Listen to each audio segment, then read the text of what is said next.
Hello everybody and welcome to Gravitational Fields Lesson 3. In the last video we looked at the first two of Kepler's three laws of planetary motion and they have them on the screen. So the first law, the law of orbits, all planets move in elliptical orbits with the Sun at one focus, and the second law, also known as the law of areas, a line that connects a planet to the Sun sweeps out equal areas in equal times. Now, as I said in the last video, from a technical point of view, the first and second law aren't part of our A-level syllabus, but of course there were little bits in both of them that are going to help us to understand Kepler's third law, which of course we're going to come on to in this video. And obviously Kepler's third law is part of the syllabus and we do need to have a good understanding of that. And therefore you'll see a couple of bits brought forward from the first two laws. Moving on then to Kepler's third law. Now, firstly, if you haven't already watched the Math Skills log analysis video, what I suggest you do is go away from this video now, watch that one first, and then come back and carry on watching this video, because the skills that I go through in that log analysis video really are key for understanding what I'm about to say with Kepler's third law. Now obviously in that log video we had a quick look at the data that you can see on the screen, which is the data for how far a planet is from the Sun and what its orbital period is in days. Now to start to put some letters on this, the distance from the Sun we'll call r, and the orbital period, as usual in all these periodic motions, we'll call capital T. Now, when we look at the data on the screen, we can see that it's pretty obvious that as r increases, as the distance from the Sun increases, then the orbital period in days also increases as well. In other words, the further that a planet is from the Sun, the longer it takes to go round the Sun. That should be fairly self-explanatory and fairly easy to get our heads round. Again, as you said in the log video though, the relationship between these two, between R and T, doesn't immediately jump out at us. Now, again, going back to the log video, we use the example of Venus and Mars, but for this video we'll use a different example, and what we'll do is we'll look at Saturn and Uranus. Now, as we can see, the orbital distance for Saturn in 10 to the 6 kilometres is 1,433.5, and for Uranus 2,872.5. Now that's roughly double the distance. If we were to take 1,433.5 and multiply that by 2, we end up with 2,867, which you can see is very close to being double the distance. But again, when we look at the orbital period, we can see that, well, we're going from 10,000 and something to 30,000 and something. Before we do a calculation, we can see that the orbital period is actually almost treble there. In fact, when we just plug it into the calculator, what we get is that we're multiplying by roughly 2.85 with a little bit of rounding as well. So that's a little bit out of saying that this is a nice linear relationship between R and T. There must obviously be something else going on. So we can generalise that to say that T, rather than equal to, we can say that T is proportional to R to some power of P that we need to work out or we need to calculate using log analysis. So at this point in the video, what I want you to do is to pause this video, go away from this video for a bit, and using the skills that we looked at in that math skills video, the log analysis video, please have a go at this yourself. Use the data that you can see in front of you and undertake that log analysis and see if you can get a value for the gradient of that log graph. If you really want to, just as a bit of an extension, also see if you can calculate what the y-intercept of the graph is going to be, because we can relate that back to the constants of proportionality in the equation later on in this video. Now, just a word of warning before you do that. When it comes to distance, remember that the distance here is given in 10 to the 6 kilometres, which of course is 10 to the 9 metres, and the orbital period is given in days as well. When you do the log-log analysis, you will need to make sure that you convert everything into metres for the distance, and obviously from days you'll need to convert it into seconds for the time period. So you'll need to multiply by 24 and by 60 and by 60 in order to convert the days into seconds. But as I said, go away and have a go at that. Get some kind of answer for at least the gradient, and like I said, as an extension, if you can do the y-intercept as well, that would be brilliant for later on in the video. And once you've got that, come back and we'll carry on with the video.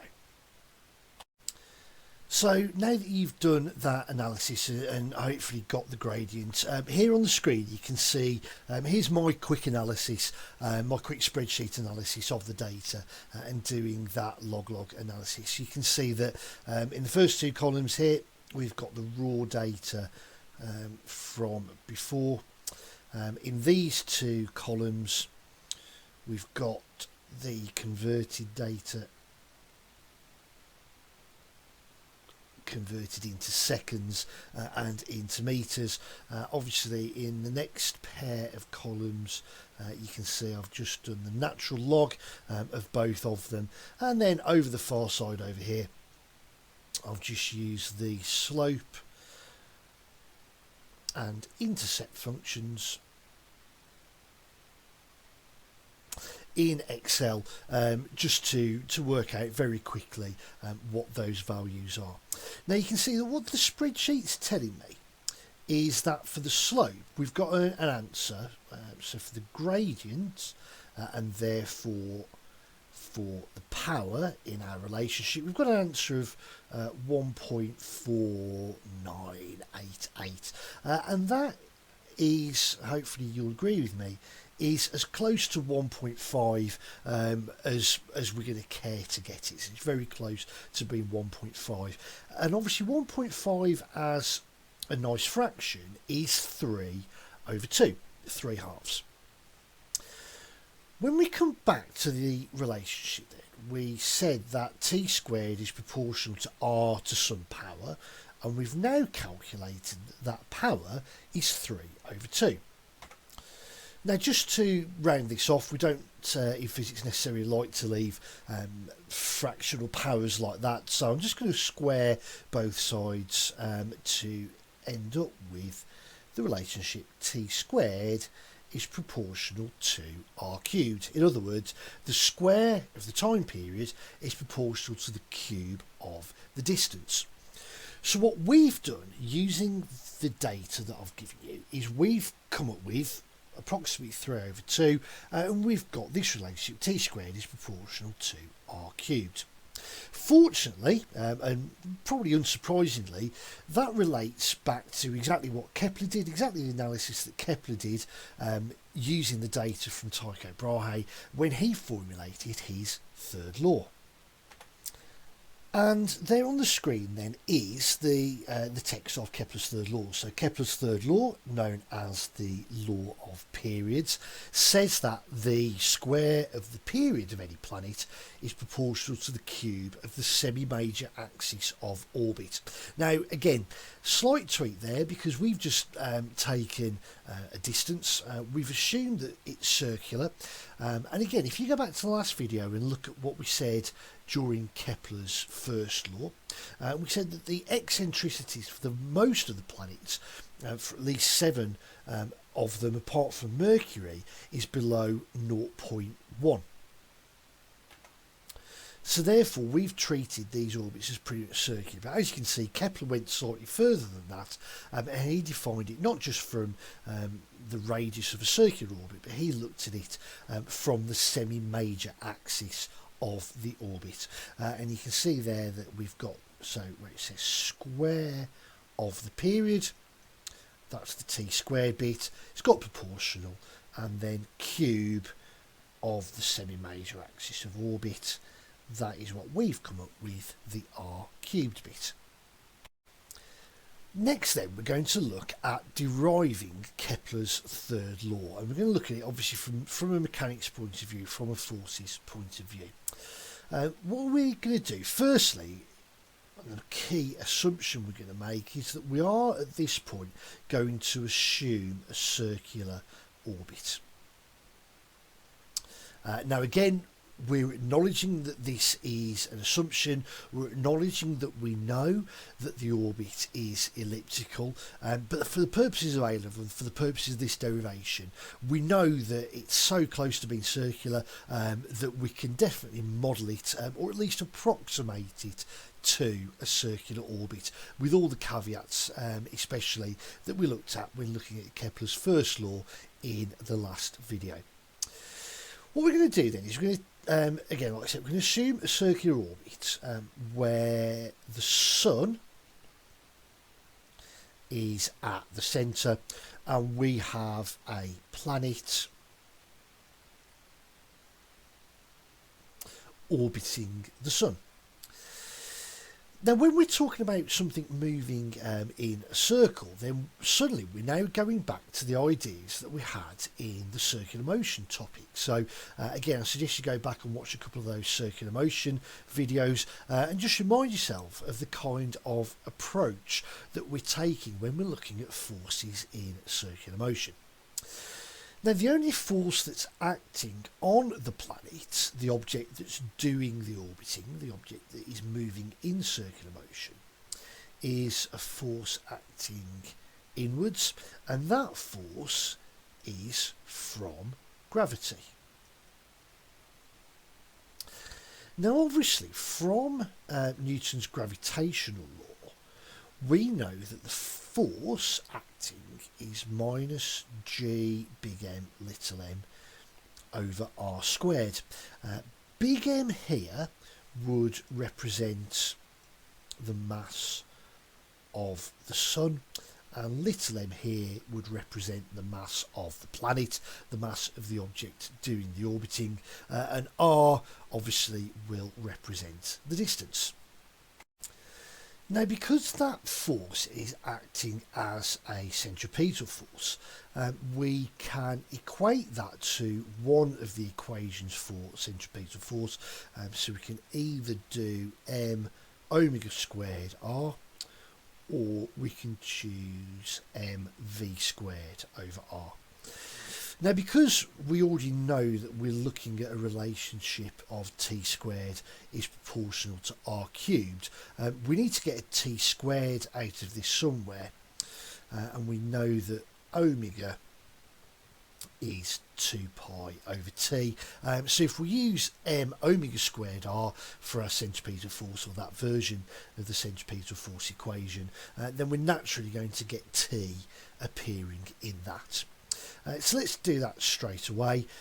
We're now going to say that m omega squared r is equal to g big M little m over r squared.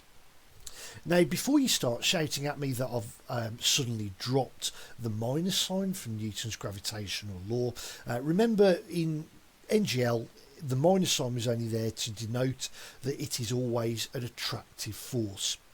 When we're looking at Kepler's third law, when we're doing this derivation, the two forces, the centripetal force and the force of gravity, are both acting in the same direction. So that is our gravitational force, and that is our centripetal force. They're both acting towards the centre of the circle. Because they're both acting towards the centre of the circle, they've both got the same direction, and therefore, I mean, I could, if I was going to be really technical, have put a minus sign on the centripetal force to say that it was attractive as well, but those minus signs would have just cancelled each other out anyway. So we're quite happy to drop them because we know that those two forces, the gravitational force is acting in the same direction as the centripetal force, because of course it's acting as a centripetal force. So if we bring this over to a new slide, then we now just need to do some manipulation of this equation. The first thing that I'm going to do is notice that we've got a lowercase m, a little m on both sides, and therefore those will cancel each other out. Now, of course, we're not going to move on and just carry on with derivation. Because we've done a cancellation, we're going to at least think about what that means. And because this is the little m, remember the little m is the mass of the planet, or the mass of the orbiting object, and because you've cancelled it out, what that tells us therefore is that this is irrelevant.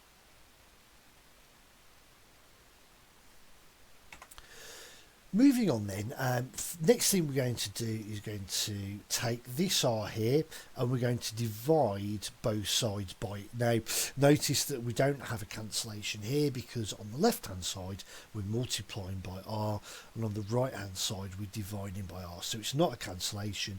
We need to divide both sides by that r, and we're left with omega squared is equal to gm over r cubed. Next stage then, as we said earlier, we know that omega is 2 pi over t, and therefore omega squared will be 4 pi squared over t squared. So when we substitute that in back over here, we end up with 4 pi squared over t squared is equal to gm over r cubed. Now hopefully at this point you can see that we've got the facets of the equation that we want. We've got t squared on one side and we've got r cubed on the other side. So this is starting to look very much like Kepler's third law, and we've got some constants in there as well. Obviously we're not quite there, we now just need to tidy this up. So if we take the inverse of both sides, t squared over 4 pi squared is equal to r cubed over gm, and finally we'll multiply both sides by the 4 pi squared and we end up with t squared is equal to 4 pi squared over gm multiplied by r cubed. So there then is, if I put that in a red box, there then is the derivation of Kepler's third law. And we can see that we've got exactly what we're aiming for. We've got t squared on one side and we've got r cubed on the other. But the bonus here is that we've also managed to get the constant of proportionality as 4 pi squared over gm. Now, just to round this off and come back to the analysis that we did earlier, we know that, or at least we saw that earlier on, that I got the y-intercept as minus almost 21.3. Now, again, go back to the log-log analysis video, and we know that if we do e to the power of the y-intercept, then that should give us the constant of proportionality. Now again, before we jump in, let's just be very careful here.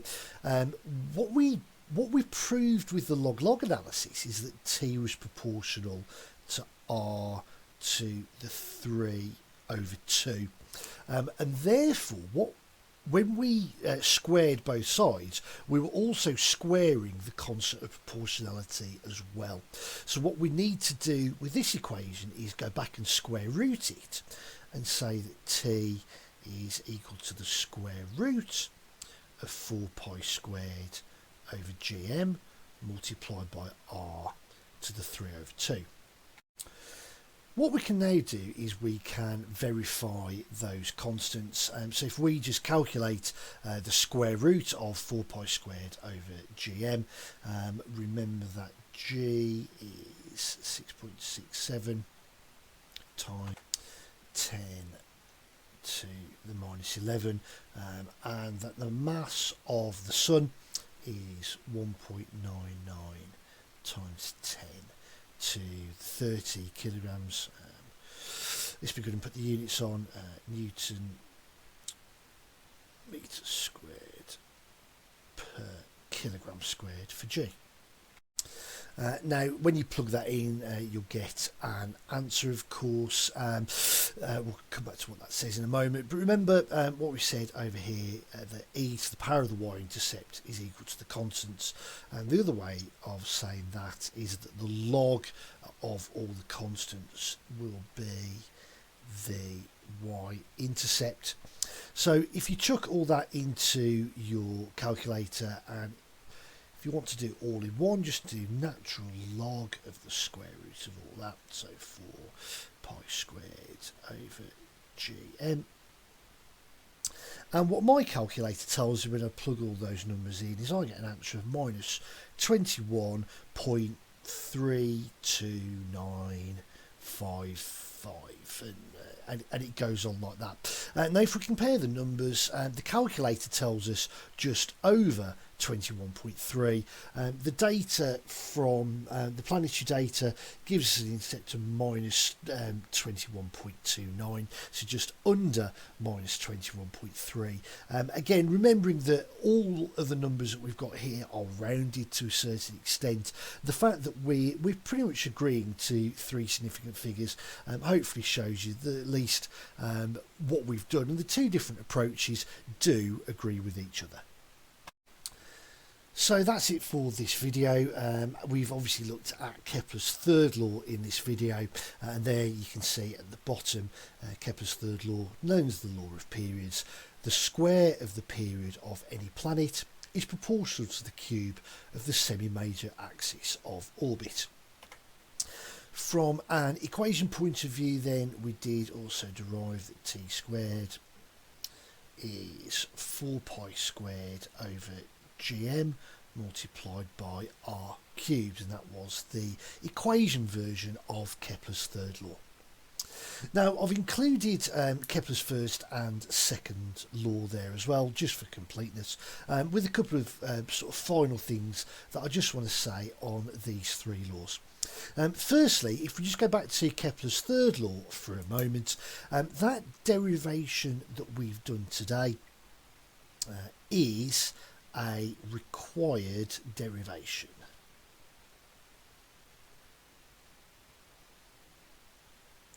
In other words, you do not need to know and need to be able to basically do from scratch that derivation as part of the syllabus. That's the sort of syllabus bit out of the way. If we come back to Kepler's laws in general, again, go back to what we said at the start of Gravitational Fields lesson 2 about the fact that Kepler came up with these three laws. Kepler derived these three laws using data that he didn't even take himself, that Tycho Brahe took. And again, just remember that Tycho Brahe took all of this without the use of a telescope at all, which personally I think is quite remarkable.